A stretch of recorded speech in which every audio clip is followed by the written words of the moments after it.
Hey everyone, welcome back to the channel. Today we're checking out some brand spanking new Hammond Collection figures, Dr. Ellie Sattler and the Dilophosaurus. These two figures are the newest addition to the Hammond Collection. I ended up getting mine from Target. I pre-ordered them when they went up for pre-order, I think like a month or two ago.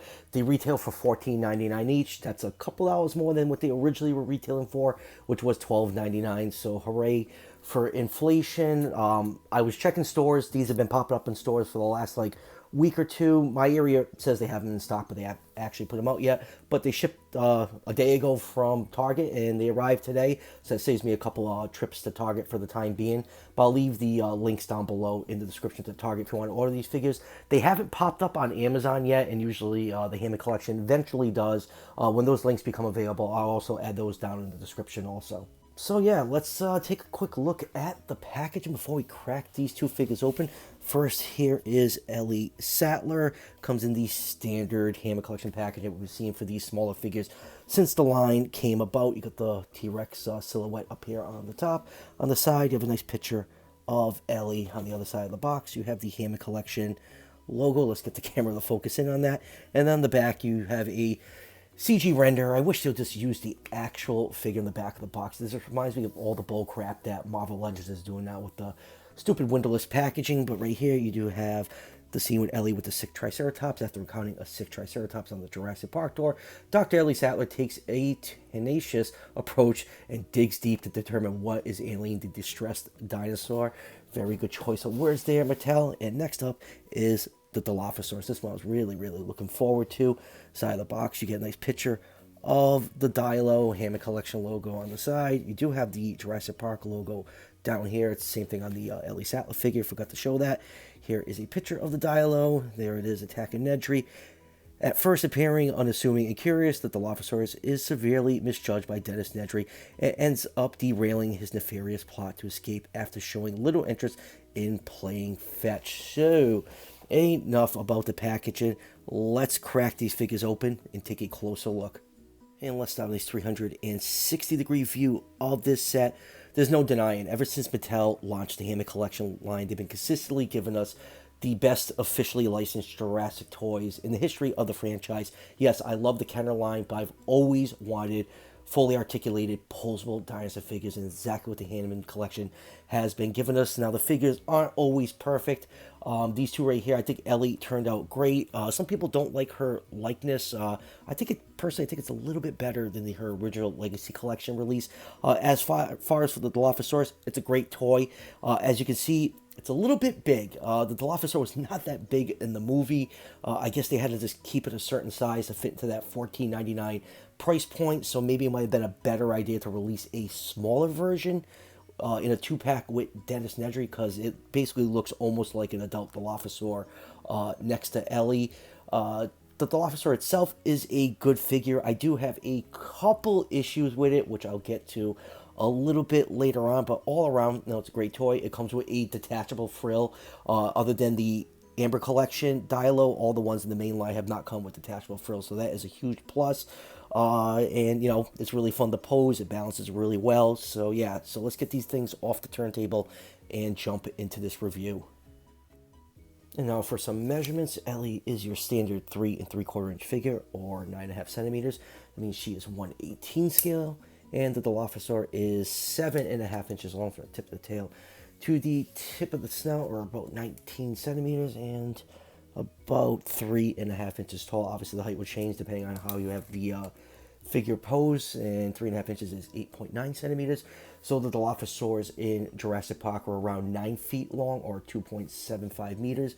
So I'll put this figure in the 1/14 scale range. So yeah, like I said, it's a little bit too big to scale with the human figures properly. The real life Dilophosaurus was around 23 feet long, or 7 meters. So I'll put this in the 1/35 scale range. Alright, let's first take a look at Ellie Sattler. Let's zoom in and take a look at that likeness. Like I said, looks pretty much like Laura Dern. All around, she's a pretty good figure. I just wish they did a little bit more with her, but I'll get into that momentarily. So let's take a look at everything. You can see her shirt is tied off. This is actually a separate piece. sleeves are also nicely sculpted. Let's get my camera to focus in on that. The camera gets really fussy with these smaller figures. Going down to her wrists, you do have her wristwatch painted in. The belt buckle is also painted in.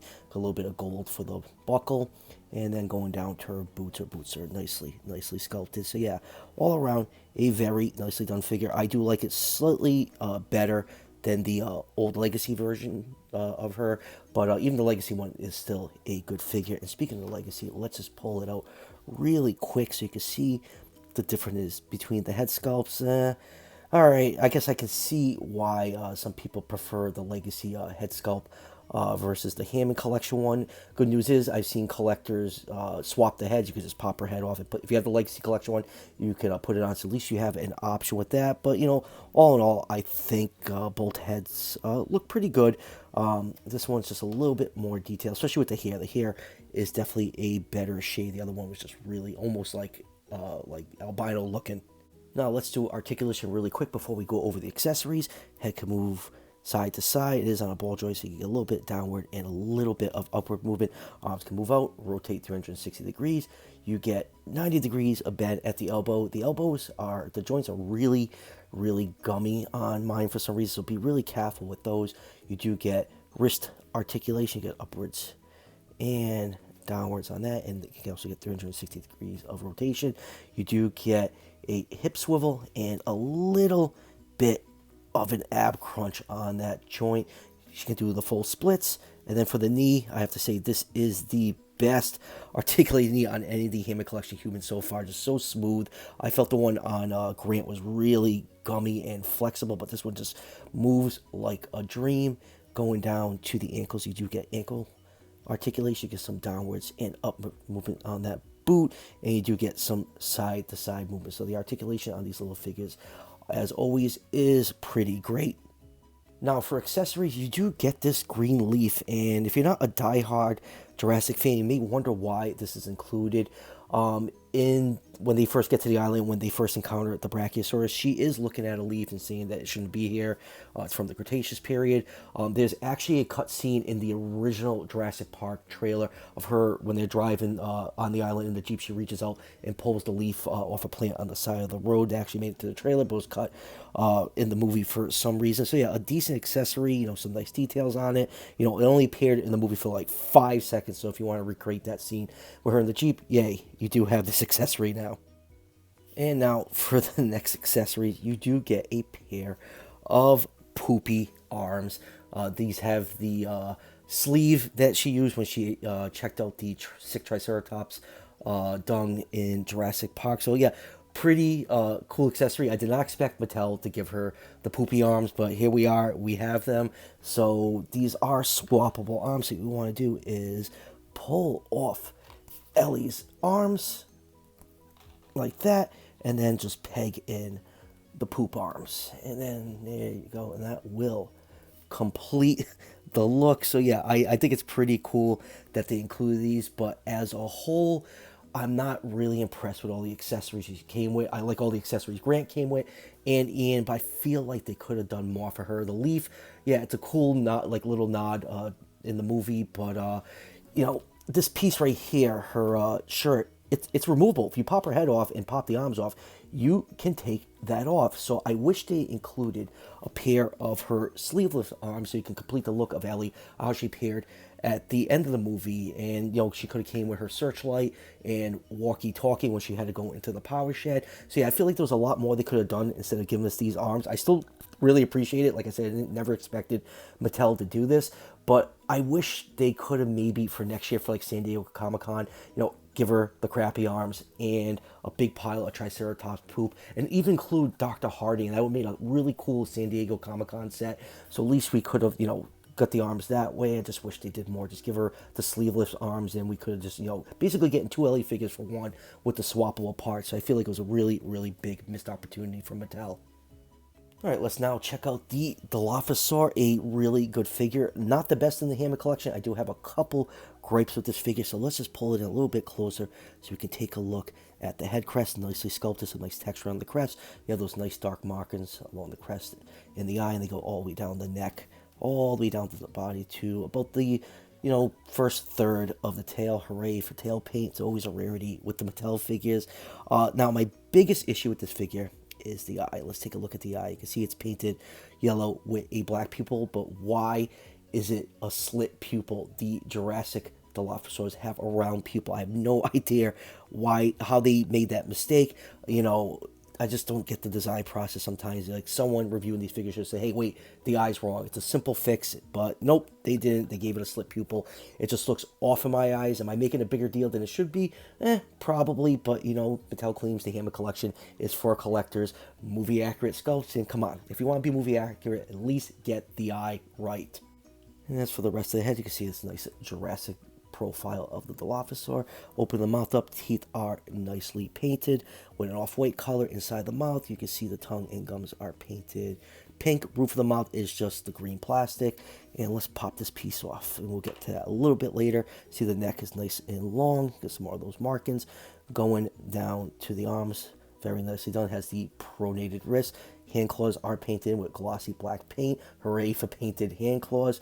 And then going down to the legs are very raptor-like. Has those very big, oversized feet. Helps with stability. And yes, I know there's very creative people in the community that make proportionate sized feet, and the figures stand just fine. This is just how Mattel does it. It's really not a huge deal to me. Some people, it just drives absolutely crazy. Hey, that's your opinion. You have your right to it. Toe claws are also painted with nice glossy black paint. And then going down to the tail, you can see those markings. Tail is made out of a rubber flexible material. Now, the other issue of this figure is the markings. The Dilophosaurus in Jurassic Park had a white trim around their black markings, and it's missing on here. It makes the figure look incomplete in my eyes. So another miss on this figure. Like I said, I like it. I like it a lot. It definitely has a couple of flaws, the eyes and the lack of the white trim on the markings. So yeah, they definitely need to do a little bit more work on this one to make it pretty much perfect. And let's do articulation really quick before we get to those accessories. Mouth can close completely flush. It can open up pretty wide. You do have a joint at the back of the head. Allows it to look up and allows it to look down pretty good. So that's some nice flexibility on that neck joint. For the base of the neck, you get some nice downward movement and upward movement and side to side. I wish they just go with a dedicated ball joint, but I guess, you know what, no, never mind what I just said. The hinge joint works fine, because we had a ball joint, you won't be able to get all that downward movement. For the arms are on a hinge. They can swing out. You do get elbow articulation. You get just over 90 degrees at the elbow. No wrist articulation. Those are really thin wrists. If they put a joint on that, they'll be snapping pretty easily, so that's fine in my book. Hind legs can move backwards and forwards. Is there a pivot on this? Just a slight pivot at the hips. For the knees, you get a nice bend at the knees and a nice bend at the ankles. You also get rotation and pivot on the ankle joint. Tail can move side to side, up and down. It has a nice bendy wire in there, so you can bend the tail into multiple different positions. Love the rubber that they're using on the Hammond Collection dinosaurs. Much better than the Amber Collection ones. I always felt the Amber Collection ones was too spongy and too soft, and they were going to eventually disintegrate with that wire shooting through if you played with them too much. So I'm really appreciating the more durable rubber. Now, for accessories, you do get this little neck clip. This is the collapsed frill, so nice little homage to the Amber Collection Dilophosaurus, and I believe that's the right way. Usually the red is more down at the base of the throat on the JP Dilo, so here it is from the front. It doesn't really fit that great. It looks much better on the Amber Collection one, so I'm probably, if I'm going to display my Dilo without the frill, I'm probably just going to leave that piece off. It is nice that they included it. And next up here is the frill. The frill is really nicely done. A lot of nice paint apps on here, reds, yellows, specks of white and black around the inside of the frill, and on the back, just nicely textured. No paint in the back of the frill, but that's really not a big deal, so they did a great job on this. And it's so nice to have, like, a small Dilophosaurus figure that actually has a removable frill. You can just pop that on, and there you go. You have your spitter all ready to go. Much better than pulling the head off on the Amber Collection. I never liked doing that, so I really do like the design process on this one better. Simple, just clip it on, and you're good to go. Moving on with comparisons, here it is with the Dominion Dilophosaur that came with Clear. This is a reuse of a mold that we've seen many times in Fallen Kingdom. This one's much more proportionate in size. compared to the Hammond Collection one. Let's keep this one from falling over. There we go. So yeah, the Hammond Collection one is definitely far superior. Like I said, just the size of it is just a little bit too big. Let's just zoom the camera out so you can see how much shorter the Dominion one is. Like I said, not a big deal about the size on it. And let's get this one off over here. And let's bring out the very rare and highly sought after Amber Collection Dilophosaurus. There we go. I still consider this one of the best figures ever to come out of the Amber Collection. You can see on this one, yes, it's a $30 figure, has a much bigger budget than the Hammond Collection one, which is half the price. But, the paint apps are pretty similar. You can see they actually gave this one the white trim. It looks much better. The clip-on frill piece fits much better on here, but like I said, it's a bigger figure. It's easy to pull that off, and it's also a softer material than the one that comes with the Hammond Collection one. So yeah, I think both figures look really great next to each other. It's almost like having a Dilophosaur family. Like I said, you can almost consider this one like a sub-adult just by how big it is with the rest of the Hammond Collection figures. And you can't do a Dilo comparison without doing Dennis Nedry. Here's the Legacy Collection one. I'm sure it's a matter of time before we actually get a Hammond Collection Nedry figure. Mattel, those sly bastards, they're going to get us to buy every character twice down the line. Just give a little extra articulation and accessories, and we'll buy the same character over and over again. And let's do a couple Hammond Collection figures before we do a nice group shot of all the current figures. Here it is with the Velociraptor, and next up, here it is with the Triceratops. Let's just pull the camera out for that. Yeah, Triceratops. Definitely the weakest release in the Hammond Collection so far. It's by no means a bad figure, just compared to the rest. The size of it and the lack of jaw articulation just kind of holds it back from the rest of the line. And let's finish this review up with a nice Hammond Collection group shot. Like I said, they are the best officially licensed Jurassic toys ever to be put on the market. They're not without their flaws, but man, this line is just damn fun. I love collecting it. With every release, it makes me want to collect the main line less and less, especially with how they paint the main line. They're like using one or two colors, and the color schemes are just absolutely atrocious. And now that they announced that we're getting Concavinator, yes, I know it's technically canon because it's shorter for like half a second in the back of Fallen Kingdom as a statue. I think we're going to see more and more species pop up in the Hammond Collection, which makes basically the main line, in my eyes, completely obsolete. So final thoughts on the Hammond Collection, Dilophosaur and Ellie Sattler. I think they're great additions to the line. They're definitely not the strongest additions. My issues with Ellie is I wish she came with better accessories. The poopy arms, great accessory. Never thought they were going to do it, but wish they just included a pair of sleeveless arms because her top is removable and you can get that end of movie Ellie look. The Dilophosaur, another great figure.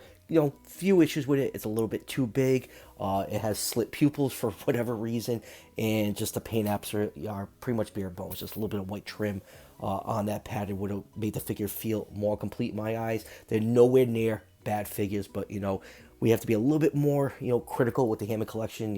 Mattel's advertising it as it's for collectors, by collectors, movie accurate stuff, blah blah blah blah, all the crap that they shove down our throats with the Amber Collection, when they stuffed 9 Raptors up our butts.